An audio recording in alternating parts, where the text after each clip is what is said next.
Aujourd'hui, l'idée, c'est on parle de développement durable. Ça, c'est des mots là. C'est comme à l'époque, on parlait d'autoroute de l'information, de la toile, etc. On ne comprenait pas. On ne comprend pas. Aujourd'hui, pour être responsable, quand on consomme responsable, il va bien falloir que nous lisions sur les papiers en disant ce produit a été fait dans telle condition, etc.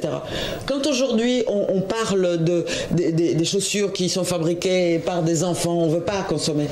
Et aujourd'hui, quand on voit que ces gens qui sont nous, qui vivent dans des conditions absolument épouvantables et qu'ils vivent dans des camps à l'intérieur des champs de canne à sucre, ils ne peuvent pas en sortir. Nous sommes quand même en 2009 et nous continuons tous à acheter ce sucre. Voilà. Donc, voilà. Il y aura des conférences sur, évidemment, le développement durable, sur l'eau, sur les carburants, etc., etc. Mais c'est vrai que ce qui est important, c'est pour ça que ce sont des images chocs, il faut que demain matin, nous apprenions tous à consommer responsable. Et en ce moment, il va y avoir une semaine nationale sur le développement durable. Et ce cas, très précisément, rentre dans ce développement durable.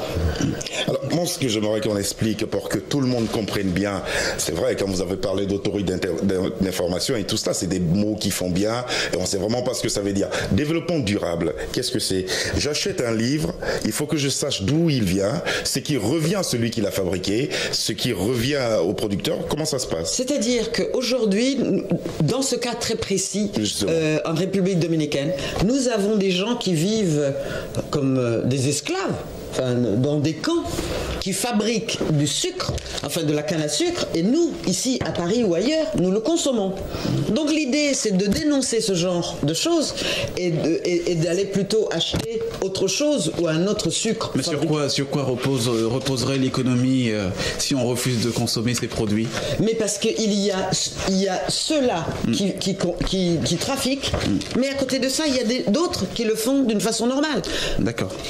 Mais il n'y a pas une vraie traçabilité. C'est pour ça, si nous devons trouver la traçabilité. Aujourd'hui, lorsque vous allez dans un magasin acheter un produit, aujourd'hui vous avez plein de choses qui sont inscrites pour ne pas grossir, pour ceci, pour cela, parce qu'il y a la santé. Nous devons absolument apprendre demain à consommer responsable. Mais peut-être que aussi montrer ces images fortes nous conscientise. L'idée, c'est d'être conscient.